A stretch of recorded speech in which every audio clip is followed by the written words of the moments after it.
So, sounds like you've managed to impress the great Yevgeny. I thought you might. Your work is excellent and just the style our clients are looking for. We've got a whole bunch of commissions just waiting around. We keep them all in a ledger at the back. Take a look and see if you're up for any of them. When you finish a commission, just bring it back to me. I'll ensure you get paid and that the client gets the artwork. We're glad to have you join the gallery. Welcome back. We've got plenty more patrons interested in your work.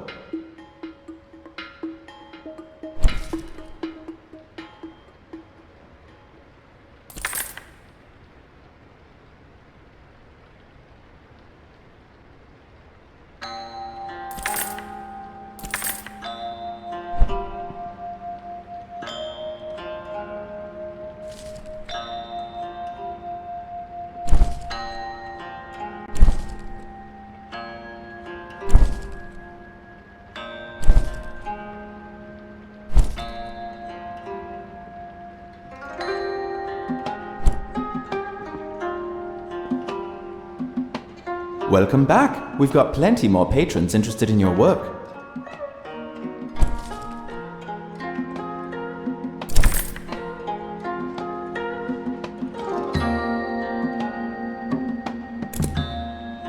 Welcome back. We've got plenty more patrons interested in your work.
good to see a new face. Let me know if I can help you with anything.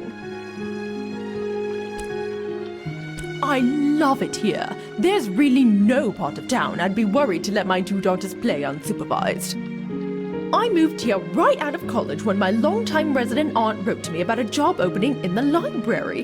It was quite a great distance for me to move, considering it was a bit of a paltry opening at the time.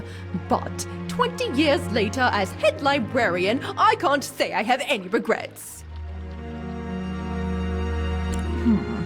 I'm not supposed to give those out to patrons. There's a bit of construction going on. Oh, well, that sounds lovely. Why don't you talk to Zora about this? She has an office on the next floor up and probably a bit more clearance to fudge the rules.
some blue here. Green.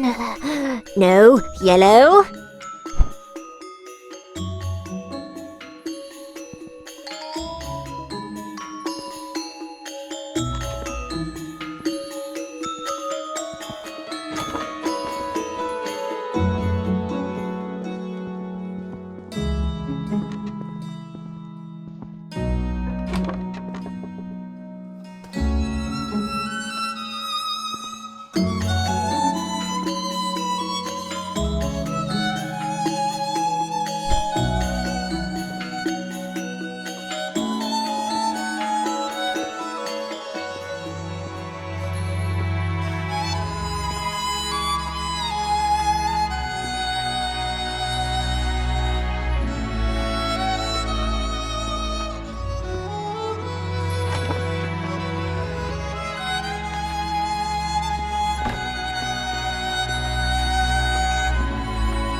A fine day for science.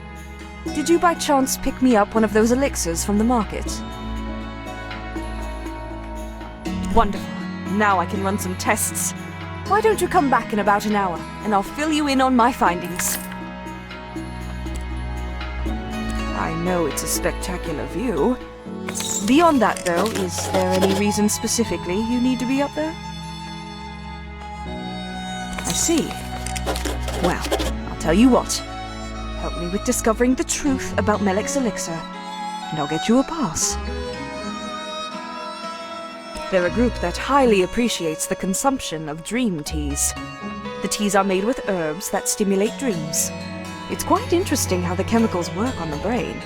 They are safe in moderation, the largest risk being that when sleeping with dream teas, one gets very little rest, since the brain is actually more stimulated than during the day. The latest science actually considers it a form of exercise for your brain.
Did you pick up a paper?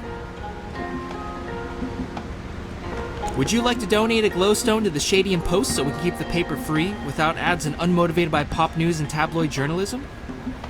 Thank you for your contribution.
Welcome back! We've got plenty more patrons interested in your work.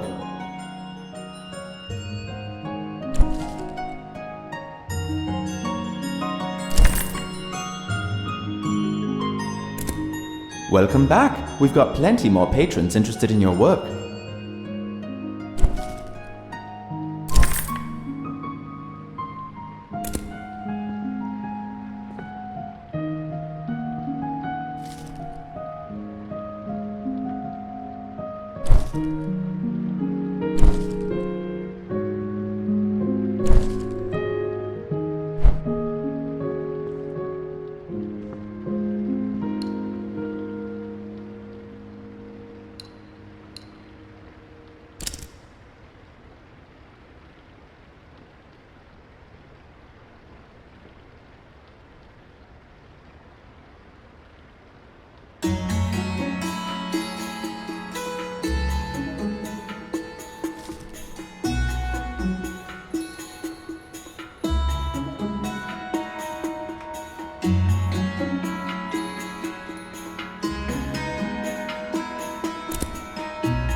Welcome back! We've got plenty more patrons interested in your work.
I do love working here in the university, even though my senior professor Esma can be a bit eccentric at times. Well, I've run some tests. Unfortunately, my findings are inconclusive. The solution seems to be mixed with so many things I can't get a clear reading of its composition. I've been thinking. Melik claims the life-giving ingredient in his potions is water from the local hot springs. I know it's a big ask, but I'm wondering if you're interested in collecting water samples from each of the 5 hot springs of Eastshade. Then we can really answer this question once and for all. No more tricks, no more overpriced traps. What do you say? Fantastic! Take these empty vials. The collection should be fairly straightforward. Finding the 5 hot springs will be the hard part. They're in all corners of the island, and some are rather tucked away.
What crunchy scales.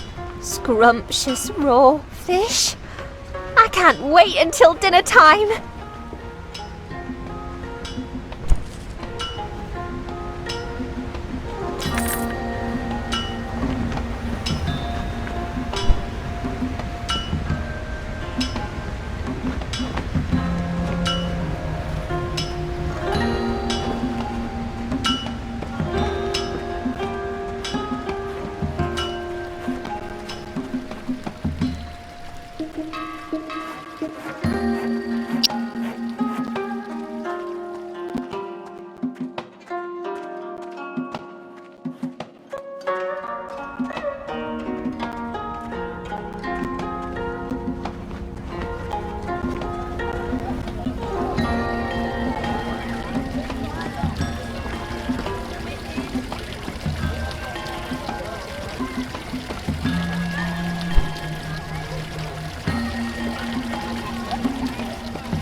gather round, tea drinkers. Listen here.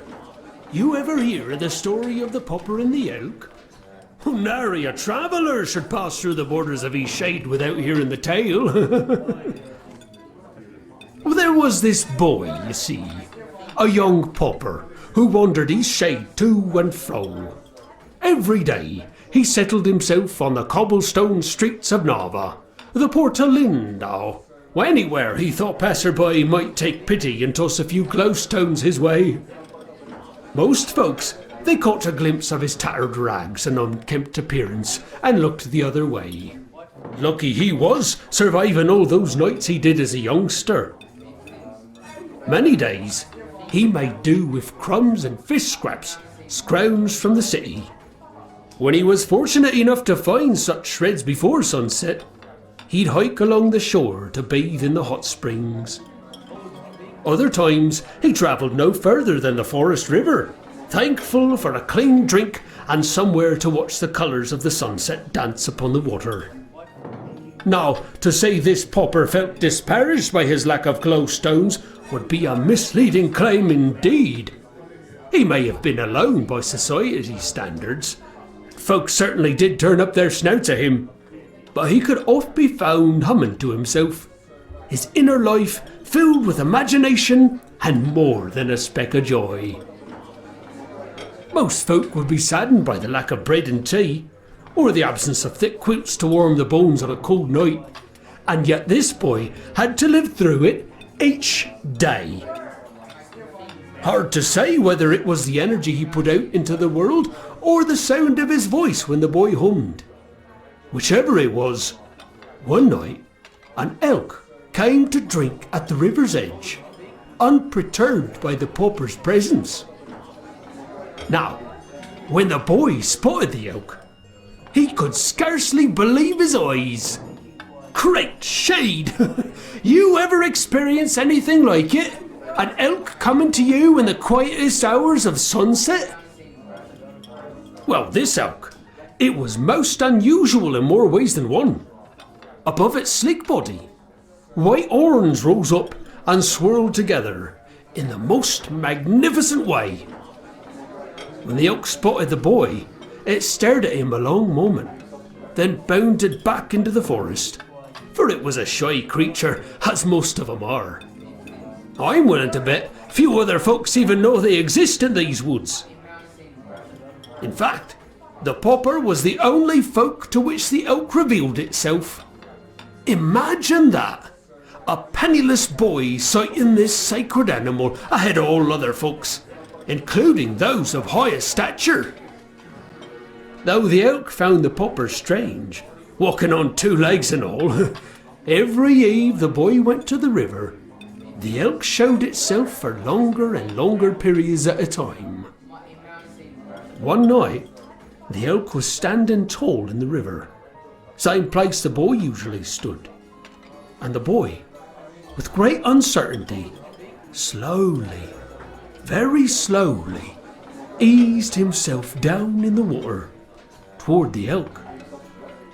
The elk, with those white swirled antlers, blonde fur and piercing eyes, stared evenly at the Pauper.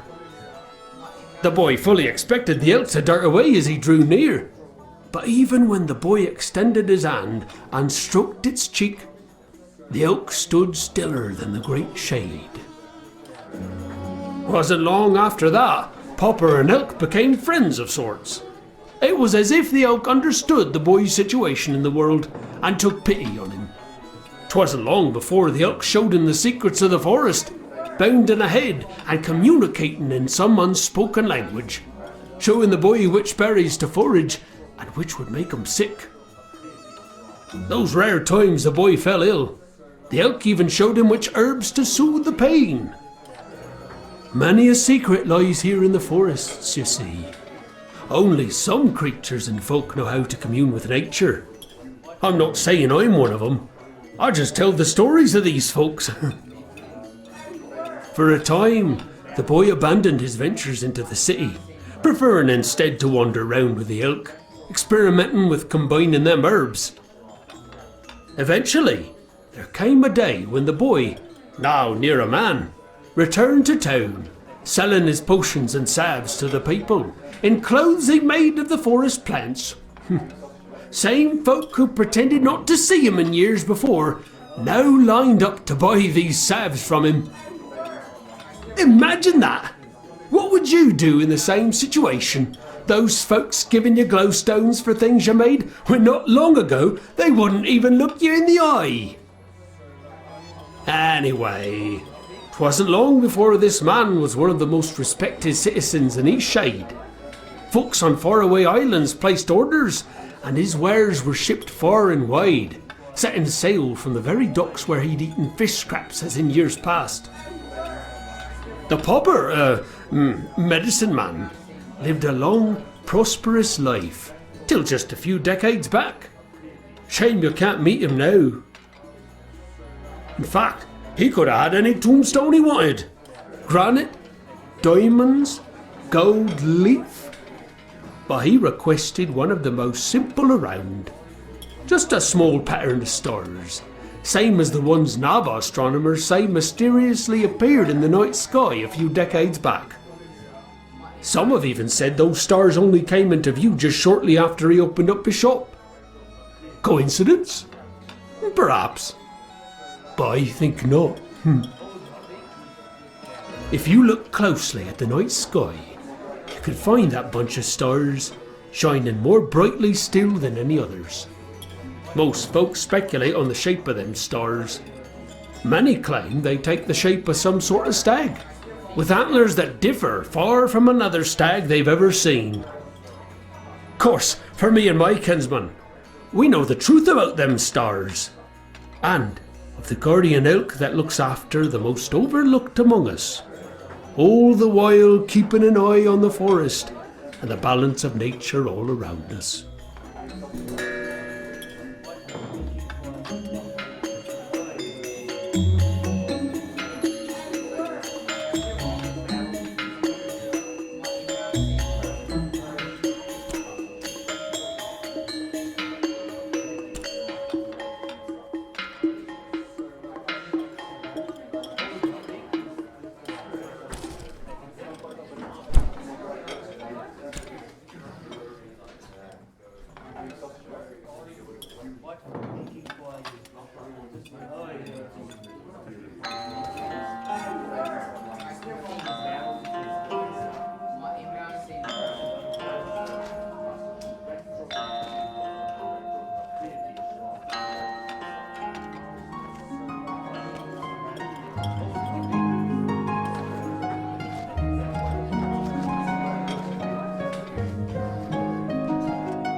Welcome to the inn below the tarnished teapot.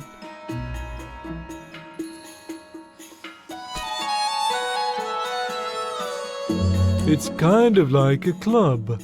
People go under the city to drink dream teas, relax, unwind. It used to be open for everyone, but it's pretty locked down now. Some folks have been trying to destroy or steal their tea plants, so they had to get real protective. There was a dream party out on the Salt Spring Coast a few nights ago. Who knows? Maybe you can make the right connections and get a chance to try some.